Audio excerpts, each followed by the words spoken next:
안녕하십니까. 신용상담 사례 연구를 강의를 진행하게 된 신용회복위원회 신용상담부 박재상 선임심사역입니다. 오늘 강의는 신용상담 실제 사례를 연습하는 시간을 갖도록 하겠습니다. 이번 강의 학습 목표는 다음과 같습니다. 첫째, 다양한 사례를 통해 내담자의 상황을 진단하여 가장 적합한 대안을 도출할 수 있다. 둘째, 내담자 대상으로 채무조정, 금융지원, 복지지원 서비스 등 다양한 지원 제도를 연계 설명할 수 있다. 이번 강의에서는 실제 신용상담 사례 및 상담 방법에 대해 설명드리겠습니다. 우선 사례 연습 전 앞선 1, 2강에서 소개해드렸던 신용상담 대상 파악 방법에 대해 간략히 소개해드리겠습니다.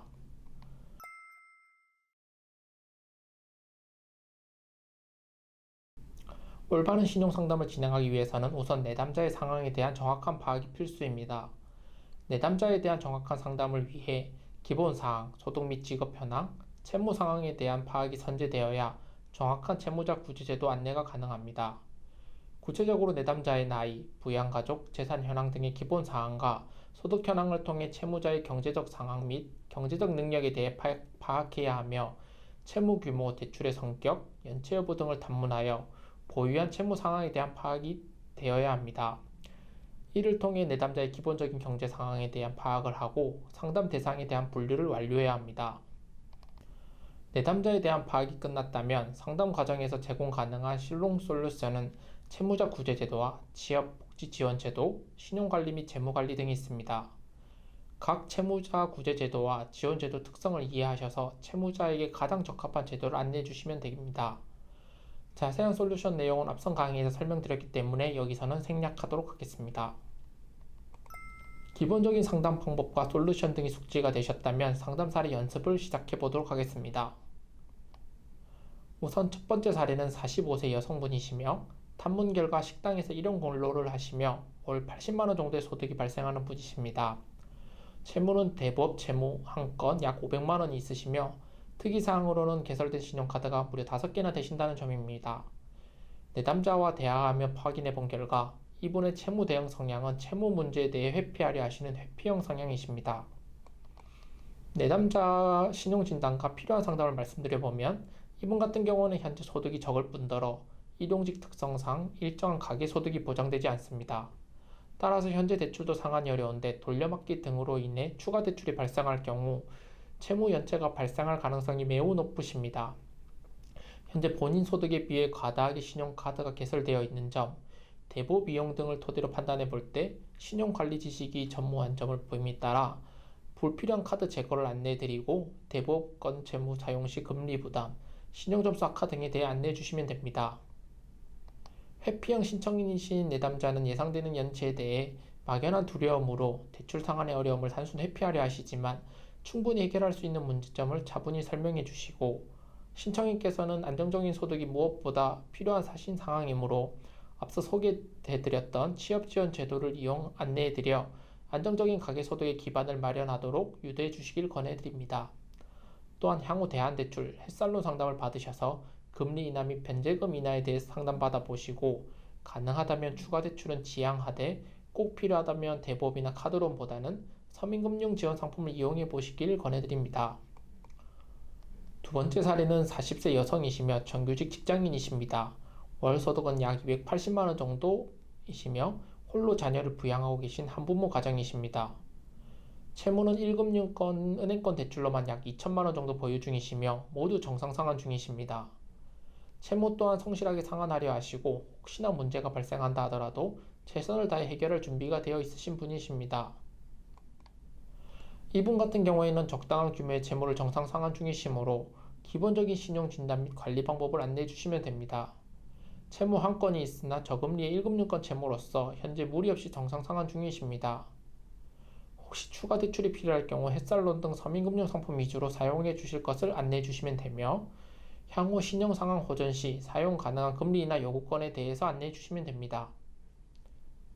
또한 신청인이 문의할 경우 기본적인 신용관리 방법, 재무관리 방법에 대해서도 안내해 주시면 됩니다. 또한 향후 신청인이 소득 증가 등 경제 상황이 개선될 경우에 대비하여 금리 인하 요구권 등 채무자의 권리를 추가로 안내해 주시면 됩니다. 다음 사례는 39살 여성이시며 탐문 결과 혼자 자녀를 2명 부양하고 계신 한부모 가정이십니다. 월 소득은 350만 원 정도라고 하시며 현재 대출 한 건 1,500만 원 정도를 보유 중이시며 상환 노력하고 계시나 자녀 병원비 지출이 예정되어 있기 때문에 향후 상환이 어려울 것으로 예상되어 상담을 신청하신 분이십니다. 주변의 권유로 상담 신청을 하셨으나 채무 연체에 대한 막연한 두려움으로 단순히 문제를 회피하려는 성향을 보이셨습니다. 이분 같은 경우에는 현재 연체가 없는 상황이시고 현재 안정적인 소득이 매월 발생하고 있는 점으로 볼 때 자칫 안정적으로 보일 수 있지만 자녀 병원비 지출과 같은 갑작스러운 외부 요인이 발생함에 따라 어려움을 겪고 계십니다. 총 1,500만 원의 채무 규모 및 발생하고 있는 소득을 감안해 볼 때 연체될 때까지 기다려 채무 조정을 신청하실 수 있는 실익은 낮아 보입니다. 채무 조정을 진행하기 위해서는 연체가 필요한데 채무 규모도 비교적 적고 안정적인 소득이 있는 점을 감안할 때 채무 조정의 승인 가능성 및 실익에 비해 연체 후 발생할 신용 저하 및 급여 압류 등 법적 조치 위험이 더욱 크기 때문입니다. 이러한 점을 종합적으로 고려해보면 채무 조정보다는 대안 가능한 서민금융 상품 등 안내해 주시길 권해드립니다. 대안 상품을 이용할 경우 금리가 10% 수준까지 낮아질 수 있음에 따라 변제금 부담이 크게 낮아집니다. 마지막으로 상담을 종료하며 신용도가 악화되는 고금리 대출은 지양하고 신용점수를 주기적으로 확인하실 것을 안내해드리며 상담을 종료해 주시면 됩니다. 다음 사례는 26세 남성이시며 아르바이트를 통해 월소득이 대략 150만 원 정도 발생하시는 독신 남성이십니다. 현재 카드론 및 신용대출 포함하여 약 5천만 원 정도의 채무를 보유하고 있으며 별다른 재산이 없다고 진술하셨습니다. 돌려막기 등을 통해 아직까지 연체는 없으나 향후 정상 변제가 불가능하다고 진술하셨으며 현재 발생한 상황에 대해 자존감이 매우 낮아지고 우울 증세를 보이고 계셨습니다. 이분 같은 경우에는 현재 일용직이라는 직업 특성상 안정적인 가계 소득이 보장되지 않고 소득 규모 및 대출 규모를 고려할 경우 현실적으로 대출 정상 상환이 어렵습니다. 카드 돌려막기나 대부업 위주 대출 사용 기록을 볼 때 신용관리 지식도 매우 부족한 상태로 보입니다. 현재 급격히 불어난 채무에 대해 상환 어려움으로 무력감과 우울감을 느끼고 계셔 우선 충분히 신용 회복이 가능함을 차근히 설명해 드려야 합니다. 이분 같은 경우에는 기대출 규모를 고려할 경우 대한대출 상품 이용이 불가능할 것으로 예상됨에 따라 채무자 구제 제도를 적절히 안내해 드려야 합니다. 법원 및 신용회복위원회 채무조정에 대한 제도별 안내가 필요합니다. 내담자의 나이나 건강 상태 등을 감안해 볼 때 소득 발생 가능성이 가장 중요한 기준이 되는 개인 파산은 진행이 불가능할 것으로 보이며 개인회생 및 신속 채무조정이 가능할 것으로 보입니다. 신용회복위원회를 방문하여 사전 채무조정이나 채무조정도 신청이 가능하지만 해당 제도는 연체가 각각 31일 이상, 90일 이상 진행되어야 신청 가능하므로 연체 발생 시 받는 불이익, 주의사항, 부동의 및 부결 가능성을 같이 함께 안내해 드려야 합니다. 또한 취업 지원 제도는 물론 주거 사정 등을 감안하여 청년 임대주택 등 국가 임대주택 사업에 대해서도 안내해 주셔서 내담자가 실질적인 도움을 받을 수 있도록 안내해 드려야 합니다. 다섯 번째 사례는 35세 남성이시며 탐문 결과 직장인인 배우자와 자녀로 구성된 3인 가족이셨습니다. 월소득은 250만 원 정도의 직장인이신데 현재 금융기관 신용대출은 총 7천만 원을 보유하고 계셨습니다. 연체는 13일 정도 되셨으며 특이사항으로는 자가를 보유 중이시며 현재 시세는 3억, 담보대출은 2억을 보유하고 계시며 현재 담보대출은 정상 상환 중이라고 하셨습니다. 연체가 막 시작되었으나 부동산 가압류 등 법조치 해결에 대해 상당히 적극적인 노력을 하는 노력형 채무자셨습니다. 이분 같은 경우에는 현재 안정적인 소득이 발생하고 있고 자가를 보유한 상태에서 많은 대출과 함께 연체가 시작되었기 때문에 연체가 지속될 경우 통장 및 급여는 물론 보유재산에 대한 자가에까지 가압류 등이 걸릴 수 있는 법적 조치가 가능함을 안내해 드려야 합니다. 연체 지속 시 부동산 등 보유재산에 대해 법적 조치가 가능하지만 채무자 구제제도를 통해 충분히 예방 가능함을 설명해 드려야 합니다. 다양한 채무조정 제도를 고려해 볼 수 있으나 재산의 보유 상황, 소득 발생 가능성, 채무 상환 여력 등을 판단해 볼 때 개인 파산은 불가능해 보이며 현재 연체일수를 고려할 경우 개인 회생, 신속 채무조정, 사전 채무조정 제도와 같은 제도 이용 안내가 가능합니다. 이 경우 담보대출은 별도 상환해 주셔야 됨을 반드시 안내해 드려야 합니다. 개인회생 또는 개인 채무조정이 승인되면 부동산 담보대출은 별도 상환하셔야 되며 개인회생 또는 개인채무증 변제금과 별도로 상환하는 부동산 담보대출 변제금을 잘만 상환하시면 경매 등 추가법 조치는 진행되지 않음을 설명해 드려야 합니다. 채무조정, 즉 개인 워크아웃 제도도 신청이 가능하지만 신청 조건이 연체 90일이라는 조건이 있기 때문에 연체 과정에서 자가에 대한 압류 및 경매와 같은 채권기관의 법적 조치가 가능함을 반드시 안내해 주셔야 합니다. 이후 신용회복 승인 후에는 고금리 대출 지향과 및 신용점수에 대한 주기적 안내를 권해드리며 상담을 마무리해 주시면 됩니다. 다음 사례 내담자는 68세 여성이시며 월소득 50만원을 받으시는 일용직이십니다. 70세 이상의 고령의 무직 배우자를 홀로 부양하고 계셨습니다. 신용대출은 약 3천만원 정도라고 하시며 현재 연체 78일인 상황이셨습니다. 별도 재산 없이 월세에 거주하고 계시며 정상 변제가 어렵다고 하시며 현 상황에 대해 매우 무력감을 느끼고 계셨습니다. 이분 같은 경우에는 현재 극도의 절망감을 보이고 계시므로 우선 현재 상황을 단계적으로 해결해 나갈 수 있음을 설명드려야 합니다. 또한 현재 객관적인 경제 상황이 매우 열악하시므로 기초수급 지원 및 영구임대주택 제도, 국가의 복지지원 제도 등을 적극 안내해 주시며 신청인께 희망을 드리는 상담을 진행해야 합니다.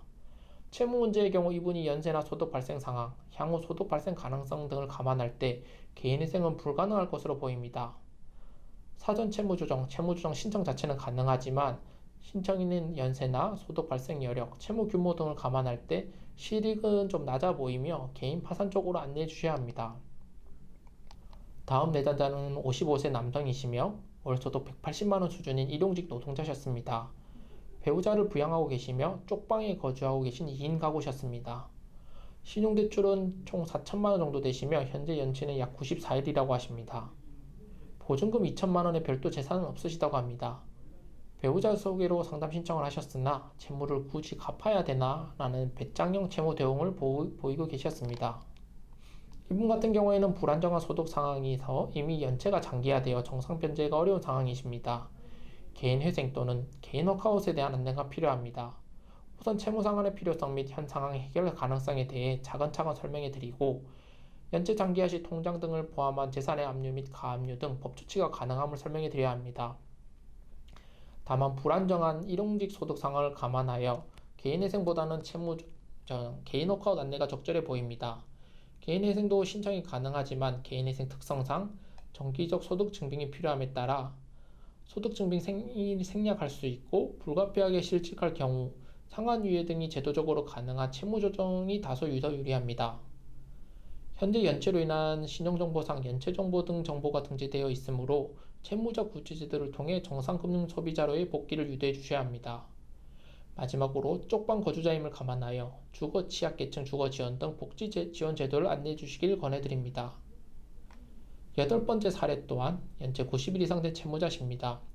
내담자는 22세 여성으로서 월소득 180만원 수준인 급여소득자이시며 1인 가구십니다. 신용대출은 총 4천만원 정도이며 현재 연체는 105일 정도 되셨다고 합니다. LH 임대주택에 거주하고 계시며 별도의 재산은 없으시나 현 상황에 대한 해결 의지가 높으십니다.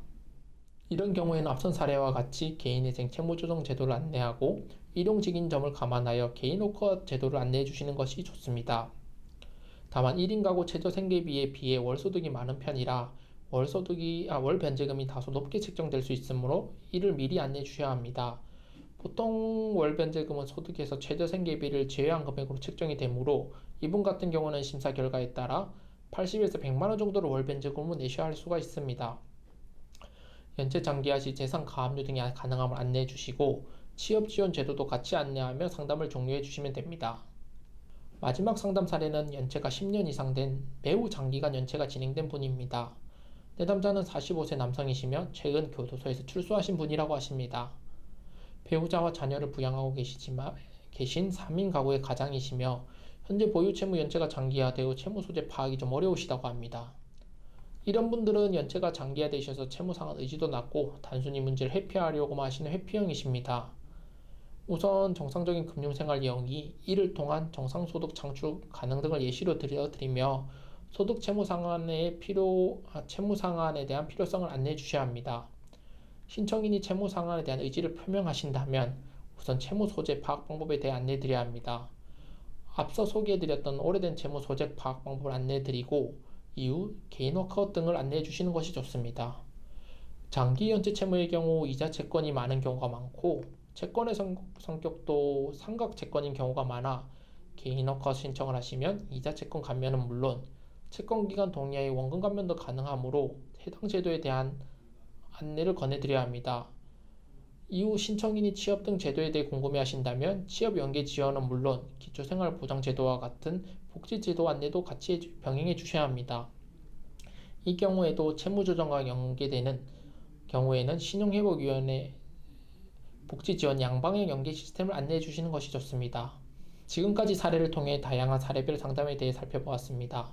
상담 사례는 앞서 소개해드린 사례 외에 그 양상이 매우 다양하므로 기본적인 틀과 제도를 숙지한 후에 상황에 맞는 상담을 해주시길 부탁드리겠습니다. 감사합니다.